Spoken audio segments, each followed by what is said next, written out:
এই কালু, গতকালের মাংসের তরকারিটা কি করেছিস? আগে কর্তা বাবু, আপনার কথা মতো আজকের তরকারির সঙ্গে মিশিয়ে দিয়েছি। এ না হলে আমার চেলা। এই শোন, কেউ যেন না জানতে পারে আমরা ভালো খাবারের সঙ্গে বাসি খাবার মিশিয়ে বেশি দামে বিক্রি করি। আগে ঠিক আছে কর্তা বাবু, একটা কাক পক্ষী কেউ জানতে পারবে না। আরে আসুন আসুন, জলদি করে আসুন, গরম গরম ভাত খেয়ে যান, জলদি করে আসুন আসুন, একেবারে টাটকা মাংস দিয়ে ভাত খেয়ে যান। আরে ও বাবা, তোমার হোটেলে দুটো ভাত হবে? কি যে বলো না বুড়ো দাদা, ভাতের হোটেলে ভাত হবে না তো কি বিরিয়ানি হবে?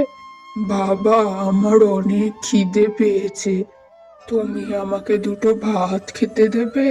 খেতে দেবো না মানে অবশ্যই খেতে দেবো। তা তুমি টাকা এনেছো তো? না গো বাবা, আমার কাছে কোনো টাকা নেই। আমাকে দুটো ভাত খেতে দিলে আমি তোমার জন্য দোয়া করব। কি বললে? টাকা নেই? টাকা নেই তো আবার খেতে চলে এসেছেন কেন? চলে যান এখান থেকে, আমার হোটেলের সামনে থেকে যাও যত সব। এভাবে বলো না বাবা, আমি যে অনেক ক্ষুধার্ত। এই তো একটা বুদ্ধি পেয়েছি, এবার রতনের আমি 12টা বাজাবো। কি হলো বাবা?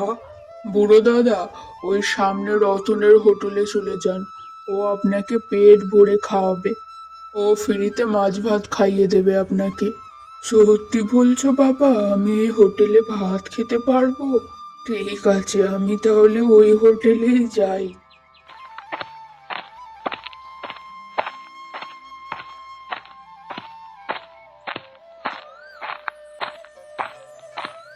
মা, ও মা, তোমার কি মাছের তরকারি রান্না হয়েছে? হ্যাঁ রে টুম্পা, মাছের তরকারি রান্না হয়ে গেছে। এবারে তরকারি নিয়ে তোর বাবাকে দিয়ে আই যা। হ্যাঁ মা, আমি এখনই মাছের তরকারি বাবার হোটেলে দিয়ে আসছি। শোন টুম্পা, আজও কিন্তু মাছের তরকারিতে সব মশলা দিতে পারিনি। তোর বাবাকে বলিস যেন বাজার থেকে বেশি মশলা কিনে দেয়। মা, বেশি মশলা না দিলে তো হোটেলে কেউ খেতে আসবে না। হ্যাঁ রে মা, সে তো জানি, কিন্তু তোর বাবার হোটেলে তো আগের মতো আর বিক্রি হয় না, তাই সব মশলা কিনে দিতেও পারে না। আচ্ছা বুঝেছি, এবার তরকারিটা বাবাকে দিয়ে আসি।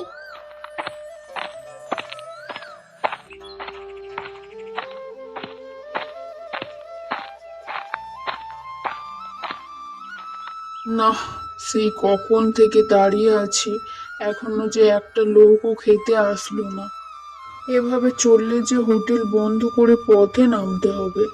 আরে ওই তো এক বুড়ো দাদা আসছে, দেখি এই বুড়ো দাদার কাছে খাবার বিক্রি করতে পারি নাকি। আসুন আসুন, চেয়ারে বসুন। তা বলুন কি খাবেন? আমার হোটেলে ভাত আর ডাল আছে, মাছের তরকারিটা একটু পরেই চলে আসবে। আমাকে দুটো ডাল ভাত দিলেই হবে, আমার যে খুব খিদে পেয়েছে, আজ কদিন ধরে কিচ্ছুটি যে খাওয়া হয়নি। ঠিক আছে বুড়ো দাদা, আপনাকে এক্ষুনি খেতে দিচ্ছি। আর একটা কথা, আমার কাছে কিন্তু কিচ্ছু টাকা নেই বাবা। ওই হোটেলের লোকটা বলল তুমি নাকি ফ্রিতে খেতে দাও। কি? ওই কানাই বলেছে আমি ফ্রিতে খাওয়াই? বুঝেছি, ওই আমার কানাই ক্ষতি করতে এরকম কথা বলেছে। বাবা, আমার কাছে কোনো টাকা নেই, তুমি আমাকে কিছু খেতে দাও। কি করব বলো বুড়ো দাদা, আমার হোটেলে কোনো বেচা কেনা নেই, তার উপর ফ্রিতে খেতে দিলে আমাকে যে পথে বসতে হবে। এমন করে বলো না বাবা, তুমি যদি আমাকে কিছু ফ্রিতে ডাল ভাত খেতে দাও, তাহলে আমি তোমাকে একটা জাদুর মশলা দেব, যে মশলা তোমার খাবারে দিলে অনেক ঘ্রাণ বেরোবে। ঠিক আছে বুড়িমা, আপনাকে আমি এখনই খেতে দিচ্ছি। ও মা, আজ কি শীতটাই না পড়েছে। সকাল সকাল হোটেলে যেতে একদমই ভালো লাগে না। বাবা যদি প্রতিদিন হোটেলে রান্না করতো তাহলে আমাকে আর এত কষ্ট করতে হতো না। দয়া করে আমাকে একটু সাহায্য করো, আমি যে বিপদে পড়েছি। আরে আরে কি রে বাবা, এ কি আমি দেখছি? মুরগিতে আবার কথা বলছে। হ্যাঁ, আমি মানুষের মতো কথা বলতে পারি। তুমি কি আমাকে একটু সাহায্য করবে? এই শীতের ভেতরে যে আমি একদমই বাইরে থাকতে পারছি না। তুমি তো একটা মুরগি, তোমাকে আমি কিভাবে সাহায্য করব? আমাকে আমাকে তোমার সঙ্গে একটু নিয়ে যাও। তোমার বাড়িতে আমাকে শীতের সময়টুকু একটু থাকতে দাও। চিন্তা করো না, আমাকে কোনো দানা পানি খেতে দিতে হবে না। আমি তা নিজেই ব্যবস্থা করে নেব। বলো কি, শুধু শীতের সময়টুকুই থাকবে? তাহলে ঠিক আছে, চলো আমার সাথে। আজ থেকে তুমি আমার কাছেই থাকবে। তোমাকে অনেক ধন্যবাদ। তোমার এই ঋণ আমি কোনোদিন ভুলবো না, কথা দিচ্ছি। বা, তোমার হোটেলের রান্নাগুলো ভারী মজা লাগলো। মজা হলে কি হবে বুড়িমা, আমার হোটেলে তো কেউ আর খেতে আসছে না। সবাই ওই কানাইয়ের হোটেলেই খেতে যায়। বুঝেছি। দাঁড়াও বাবা, আমি তোমাকে একটা জাদুর মশলা দিচ্ছি। এই মশলা কোনো খাবারে ছিটিয়ে দিলে তার স্বাদ দ্বিগুণ হয়ে যাবে। বাহ, এটার থেকে কি সুন্দর ঘ্রাণ ভেসে আসছে। এই মশলা দিয়ে খাবার রান্না করলে আরো ঘ্রাণ বেরোবে। এই মশলা তুমি তোমার খাবারের জন্য ব্যবহার করো। আমি এবার আসি। ঠিক আছে বুড়ো দাদা, আমার হোটেলে আবার আসবেন। ঠিক আছে বাবা, বেঁচে থাকলে আবার আসবো।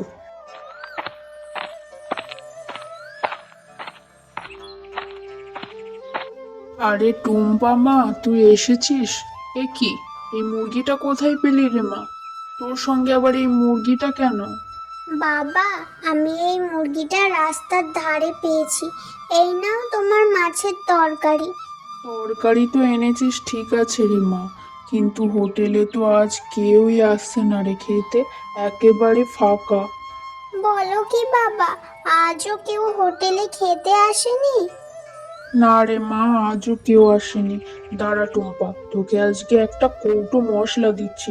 তোর মাকে গিয়ে বলবি এই মশলাটা দিয়ে যেন এবার থেকে রান্না করে। কাল কি রান্না করতে বলবো বাবা? ঘরে রান্না করার মতো তো মাছও নেই। দাঁড়া, আমি তোকে কিছু টাকা দিচ্ছি।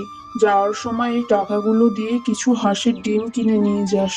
আর শোন টুম্পা, তোর মাকে বলবি কাল যেন এই মশলাগুলো দিয়ে রান্না করে দেয়।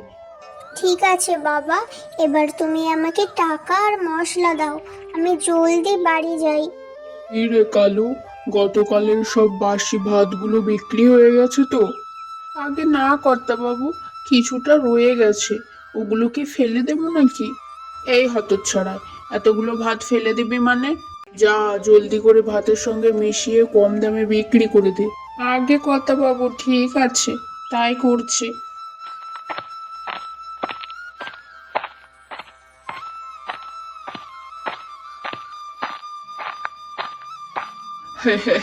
টুম্পা, তোর বাবা কি এই মশলা দিয়ে মুরগি রান্না করে বিক্রি করবে নাকি রে টুম্পা?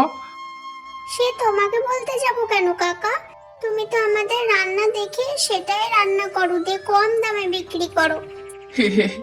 টুম্পা, ভয় পাস না, আমি ওই শীতের দিনে মুরগির মাংস বিক্রি করব না। তোমাকে আমরা ভালোই চিনি কাকা বাবু। তুই দেখছি চালাক হয়ে গেছিস টুম্পা। তোমার কথা শেষ হলে এবার আমি যাই।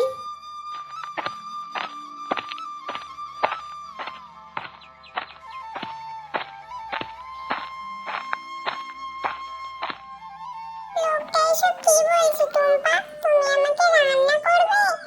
না না, আমি তোমাকে রান্না করব না।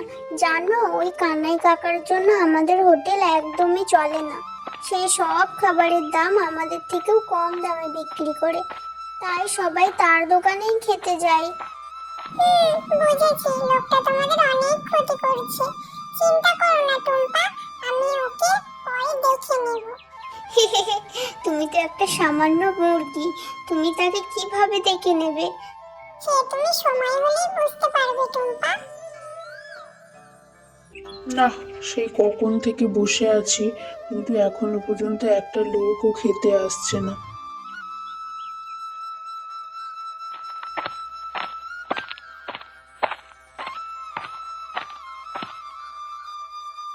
যাক বাবা, বড় দেখে কতগুলো হাঁসের ডিম এনেছি। এবার মাকে বলবো এই মশলা দিয়ে যেন এই ডিমগুলো ভালো করে রান্না করে দেয়। টুম্পা, তুমি যদি কিছু না মনে করো তাহলে আমি এই ডিমগুলোকে হাঁসে পরিণত করে দিতে পারি, যাতে তুমি ডিমের বদলে হাঁসের মাংস রান্না করতে পারো। তুমি কি সব আবোল তাবোল বকছো? এই ডিমগুলো আবার হাঁস হতে পারে নাকি? হ্যাঁ টুম্পা, তুমি একটু দাঁড়াও, আমি এই ডিমগুলোকে এখনই হাঁস বানিয়ে দিচ্ছি। আরে আরে, আমি কি দেখছি? ডিমগুলো যে হাঁস হয়ে গেল। মা, মা তুমি কোথায়? জলদি করে রান্নাঘরে এসো।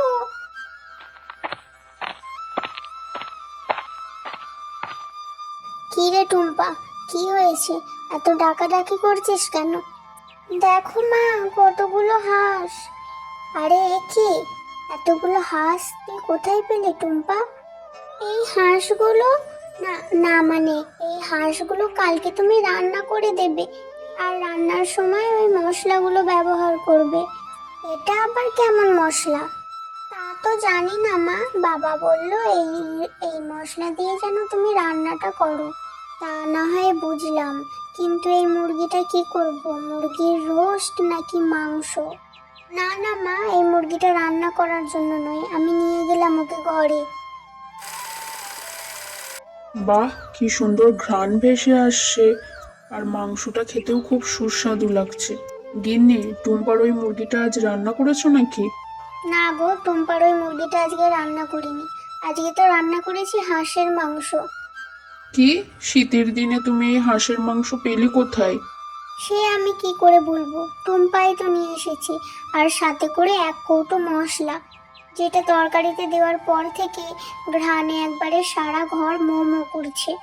বলো কি গিন্নি, টুম্পা আবার হাঁস কুড়িয়ে আনেনি তো? সে যাই হোক, কাল তোমাকে হাঁসের মাংস রান্না করে দেবো। কি বললে গিন্নি, হাঁসের মাংস রান্না করে দেবে? সেটা আবার শীতের দিনে?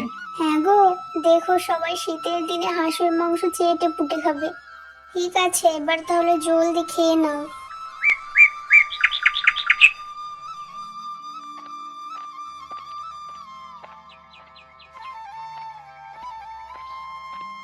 আরে দাদা, আজ কি রান্না করেছো যে এত ঘ্রাণ বেরোচ্ছে? আজ আমার গিন্নির হাতে হাঁসের মাংস রান্না হয়েছে, তা দেবো নাকি? দাও দাও দাও দাদা, আমাকে জলদি করে 1 প্লেট ভাত দাও আর হাঁসের মাংস দাও। ঠিক আছে কুরু, তুমি বসো, আমি এখনই দিচ্ছি।